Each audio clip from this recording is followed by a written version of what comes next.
Welcome to Top 10 Archive. They're everywhere. Superheroes seem to be taking over television, Netflix, and even Hollywood.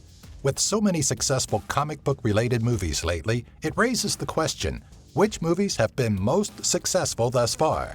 Well, in this installment, we're going to cover just that. Number 10, Spider-Man 2. The second film from Sam Raimi's trilogy is the first film to appear on our list. 2004's Spider-Man 2 brings back many stars that made the first film, such as Tobey Maguire, Kirsten Dunst, and James Franco, with the introduction of Alfred Molina as Spidey's arch-nemesis, Dr. Octopus. The movie went on to get the highest critical response out of all three films from Raimi's series, as well as a pretty good assortment of awards. Number 9, Spider-Man. The 2002 introduction to Sam Raimi's Spider-Man trilogy, as well as Tobey Maguire's portrayal of the main character, blew fans and critics away as for the first time ever, a film passed the $100 million mark in just a single weekend. It was the true introduction to the modern-day superhero movies that we have now, delivering a film possessing as much action as it had heart. You are amazing. Number 8, Batman vs. Superman: Dawn of Justice.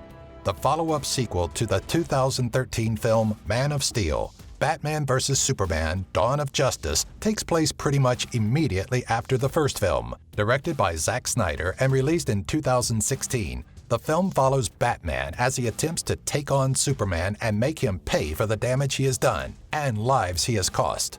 The film had a worldwide opening of $422.5 million, making it the fourth biggest opening to date.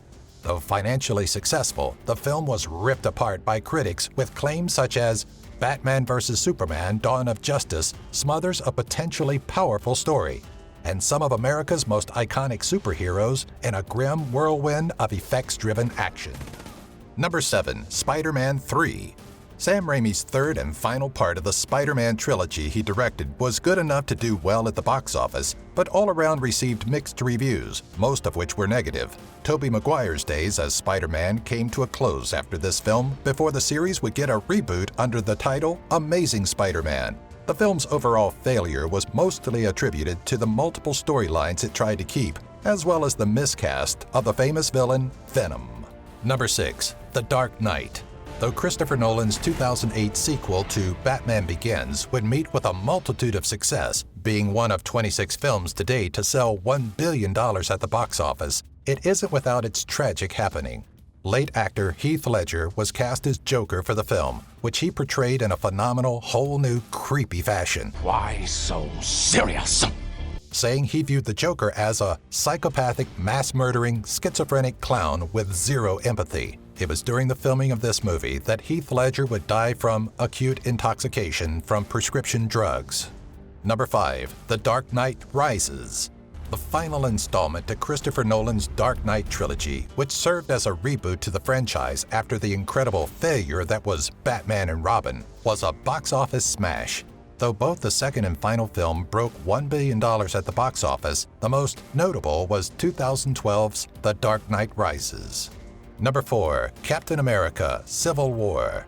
As star-packed as it was hero-filled, Captain America: Civil War feels more like an Avengers movie than a Captain America film, which isn't a bad thing. Directed by brothers Anthony and Joe Russo, after positive screenings for the prequel, Captain America: The Winter Soldier, massive success followed the release of this movie, and as it sits, it's the highest-grossing film of 2016. And the fourth highest grossing superhero movie to date. Nice job, kid. Thanks. Number 3, Iron Man 3. Some actors have fit so perfectly as their Marvel Cinematic Universe counterparts, none more notable than Robert Downey Jr.'s portrayal as Iron Man. It seems the rest of the world agrees, as Iron Man 3 takes the spot of the third most successful comic book movie ever and the most successful solo hero film to date. Though die-hard fans always find fault in movie adaptations, the general reception of this movie was overwhelmingly positive. The movie is estimated to have profited Disney Studios just short of $400 million. No hard feelings, Point Break. You got a mean swing. Number 2, Avengers Age of Ultron.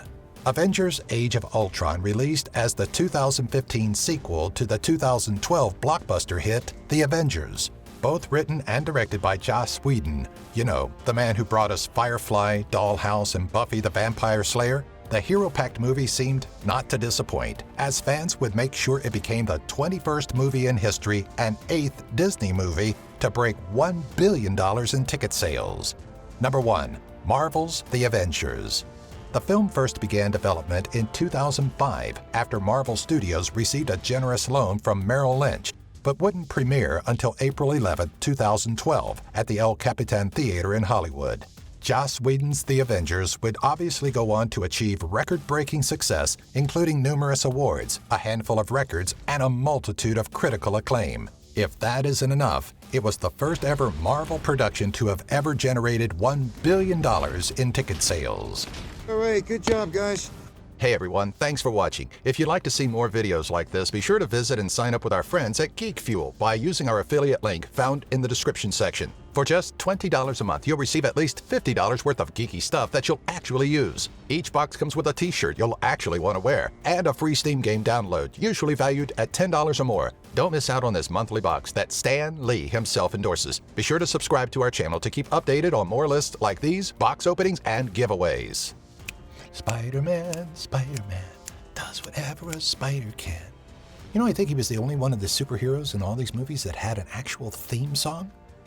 I know it's gonna stick in your head all day long now. You can't get it out. Why so serious?